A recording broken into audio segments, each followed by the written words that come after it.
93, 93, 93. This is the Mon Asha Renew from AshaRenew.com. Today I'm going to speak on old magic versus new magic. Which is better? Is it better for you to perform rituals and spells that they have been performing for 400, 500 years? Or is it better to stay within the new age and utilize technology in your magical rituals? So, my answer to this question is first, we must understand what makes magic old and what makes it new. Because if we feel old magic, you can say it's like witchcraft and doing rituals with plants, herbs, things like that. We see that people are still doing those things to this day. So I wouldn't really necessarily consider that old. Like plants are not old or herbs are not old. What makes something old is when something was designed for a particular purpose hundreds of years ago. So, for example, something old would be like the lesser banishing ritual, something that was designed a long time ago, but people still implement today. I would say the only reason that you should use old magic or old magical techniques that have been around for hundreds of years is not to necessarily get any results, but to get more acquainted with the elemental force itself. So, for example, if you're doing old magical rituals, it would be more so to get in tune with the earth, more so than trying to bring forth a result. In other words, to sensitize yourself to the earth or the more subtle forces of the earth, the subtle currencies of the earth. Because of that, it may actually help you to do that instead of you trying to bring something forth or summon something from that. So essentially, when you make your intent to just be more sensitive to your environment, the subtle currencies of your environment, then in that case, no problem. Doing rituals, chanting names of deities and so on and so forth.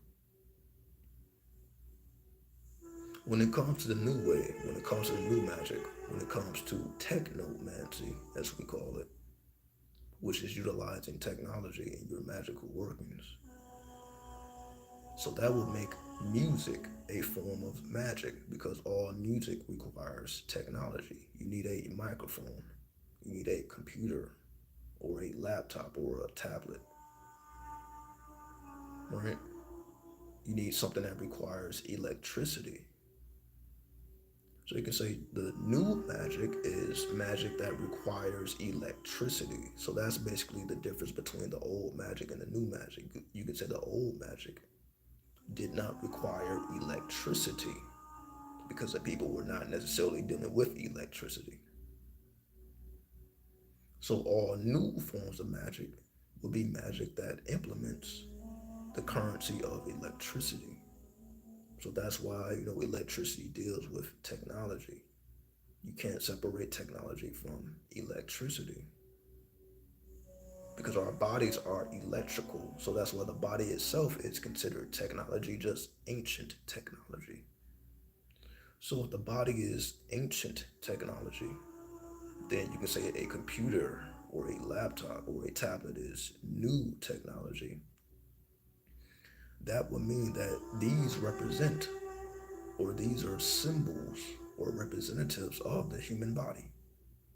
That's why it's called a smartphone. Because you can say your phone is actually intelligent. Your phone is actually living. It's just based on artificial intelligence instead of natural intelligence. So the phones, the laptops, the computers, and all that, they will be considered AI or artificial intelligence because they are based on algorithms. And for the most part, those algorithms cannot be manipulated.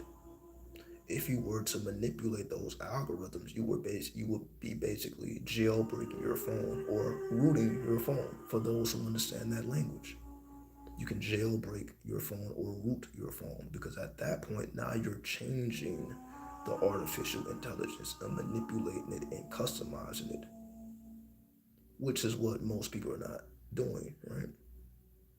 So most people with cell phones and tablets and computers and laptops, they have not jailbroken their phone. They have not rooted their phone. They just utilize it, to make their calls, to make the text messages, social media, so on and so forth. Now, once we understand this, basically, what you would ask yourself is electricity. Should I implement electricity and make it a part of my ritual, a part of my magical works?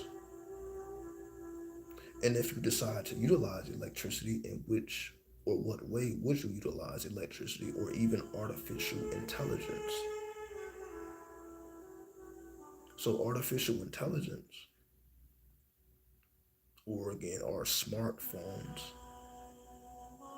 that's why you have the ability to, you can say, utilize Google. You can ask Google a question and you're going to get a response. You can ask Siri a question and get a response. You can ask Alexa a question and get a response. All that's based on artificial intelligence. And that's why recently we had the Google engineer get fired, because he said that the artificial intelligence was actually sentient or living. So essentially, the goal of artificial intelligence is to one day become sentient or one day become living. This represents a new form of life, going from artificial intelligence to natural intelligence, to go from a machine into an actual human being. That's also what the movie I, Robot was all about, that Will Smith starred in. I think that came out like in 2001 or something, like 20 years ago. That's what I, Robot was all about. It was a robot that was built and designed, but this robot was able to supersede the artificial intelligence. It was able to go beyond the motherboard. It was able to do or perform acts that were not programmed for it to perform. So that was essentially the whole idea of the movie, that now you're going from artificial intelligence to a sentient being, a living being. So you just ask yourself, do you consider your technology sentient or artificial intelligence? So in other words, what makes your device artificial or natural? It's based on your personal programming. And again, that's why somebody will root or jailbreak their phone, because that's their way of turning something that is artificial, that is designed to perform one act, and make it do something else. You are tapping into the source code of a thing and manipulating that source code, because when you are manipulating that source code, now you are allowing the technology to perform in ways that it was not designed to perform in. So you can say a cell phone was designed to make calls and to text message and to access the internet, Wi-Fi, and these things that everyone is used to. Then there are things that cell phones are simply not supposed to be able to do. Like, you can't open cans with a cell phone, right? There are things that cell phones are simply not designed to do. However, tapping into the source code of technology will allow you to put more codes into the source code, so that now the technology can perform in ways that it was not designed to perform. So you can say now that technology is new or it is sentient. So in that sense, when it comes to rituals, when it comes to working magic, utilizing electricity, the electricity becomes the medium between something being artificial versus being sentient. So essentially, the difference between something artificial and something sentient is the frequency. So you can say when you root your device or when you jailbreak your device, what you're doing is changing the frequency. And when you manipulate the frequency of your device, now the device is capable of doing things it was not programmed to do initially. So now you can program your devices to do things that they were not supposed to do.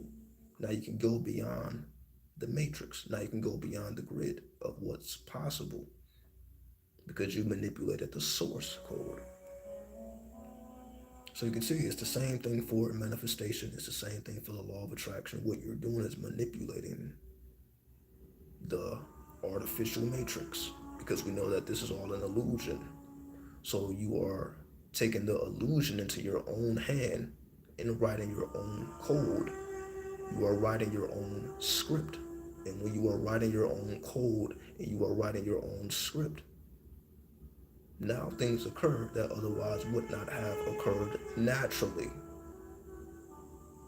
And that's essentially what a miracle is. A miracle is a occurrence that was not supposed to happen if we're basing it off of natural law.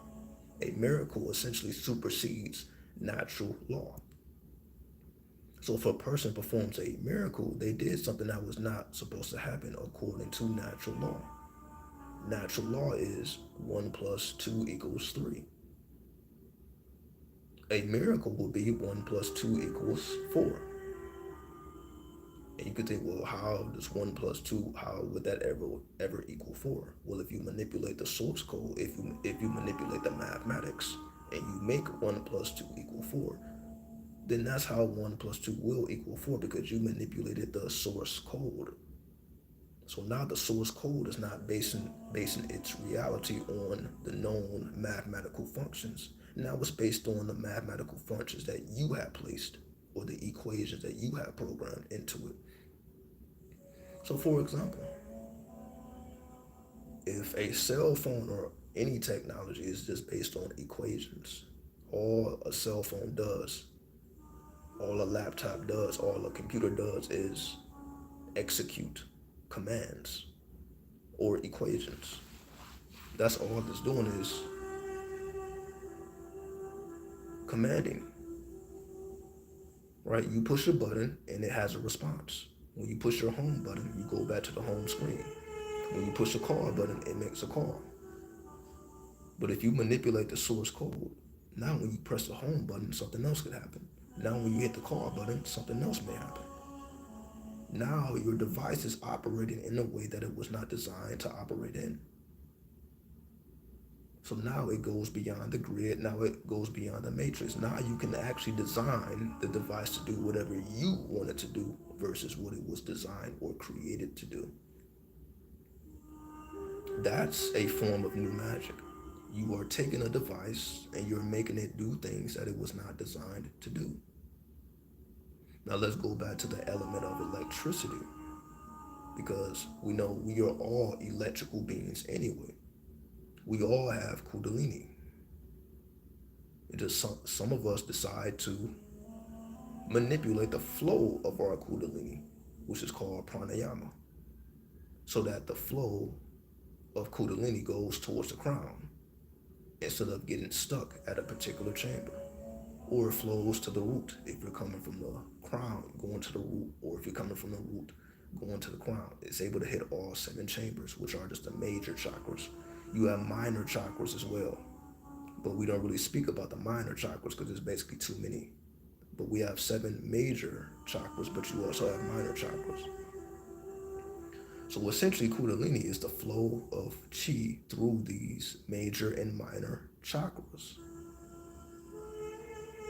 So depending on what mantra you're using, depending on what technique or what mudra you're using, depending on what yoga posture that you are in, all this will influence the flow of chi or electricity through the body,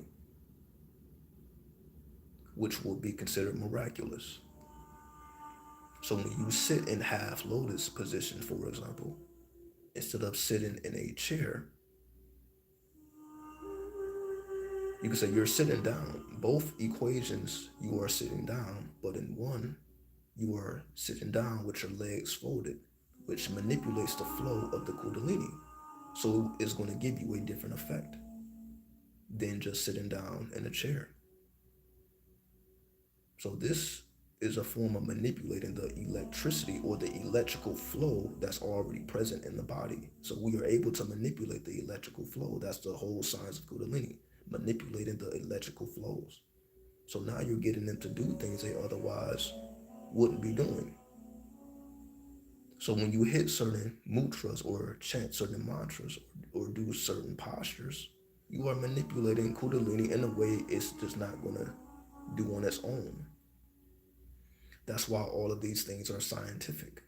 It is a science of manipulating your Kundalini flow. So that's why we have all of these sciences in the Aquarian age to help us to advance that agenda of electricity. So that's why the age of Aquarius is truly all about manipulating your Kundalini, which is your electricity. So new magic, you can say, is just about manipulating your own electricity and being able to manipulate the electricity of whatever devices that you choose to use. So now the devices become an extension of you, which they already are, but now they are an extension of a sentient being. Because essentially a person becoming a god or a goddess, or they are operating from their godhead, that just makes them sentient. Because basically you say it before you know that you are the divine in the flesh, you navigate a certain way. You live life a certain way. Basically, if you fear God, you live life a certain way versus if you become the God. That makes you move differently. So it's going to give you different results. And the only difference is the manipulation of the Kundalini. One person is operating from the crown, the other person is operating from the root.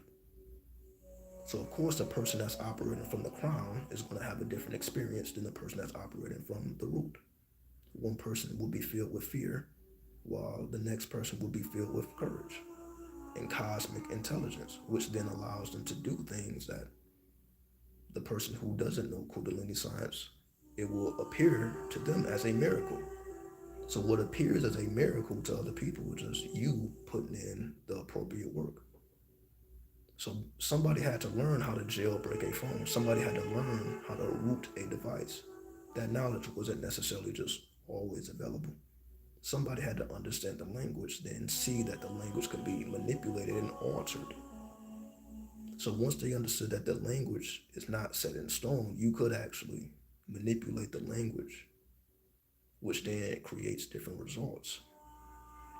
We do the same thing with the Kundalini. So I'm just showing you the parallel between Kundalini energy and the devices, the electrical devices that we use. It's the same thing. You manipulating the source code of your device allows it to do things it was not designed to do. And you manipulating the flow of your Kundalini allows you to do things that you didn't believe you could do. So now you're able to activate your telepathy, your telekinesis, so on and so forth. You're able to activate these astral senses because you are manipulating your chi and you are working towards that direction, just like a person is rooting or jailbreaking their phone. So now it can go into certain chambers that it before it wasn't able to access. So to answer the question of old magic versus new magic, you see they are really the same thing. In the old days, we were just manipulating the Kundalini in the body, and now in new times, now people are basically trying to manipulate the algorithm and go viral. That's basically the only difference is. The only difference is people want to go viral. People want to get seen and heard, so you have to manipulate the algorithm. So that's why people produce certain type of content that's directed towards the algorithm that will make them go viral. That's why trends happen. People hop on trends because this is you manipulating the algorithm and increasing your chances of being seen, which then increases your chances of going viral. So now we have just moved from manipulating our own personal chi to manipulating the chi of the algorithm, which just represents the spirit of technology. The spirit of technology. You basically are manipulating the Kundalini of the spirit of technology instead of the technology itself. Because obviously we have technology itself, those are the devices, but there's a spirit behind the devices. That's what makes the devices sentient, meaning the potential is there, but you must bring the potential out of the device. So the potential is there, but it's not going to happen on its own. The phone is not going to jailbreak itself. The phone is not going to root itself, and your Kundalini is not going to flow in the way you want it to flow just because you want it to flow. You have to put in the work. You have to apply the science. So it all comes down to electricity. So if you know how to manipulate your own chi, and you know how to manipulate the chi within your devices, then that just evolves into being able to manipulate the algorithm so that you can get your content seen and go viral, which is, again, that's what the youth is all about. It's about going viral. They're not really thinking about Kundalini or jailbreaking their devices as much as you could say our generation was. However, when it comes to going viral, then that's what the youth, you can say that's their form of magic.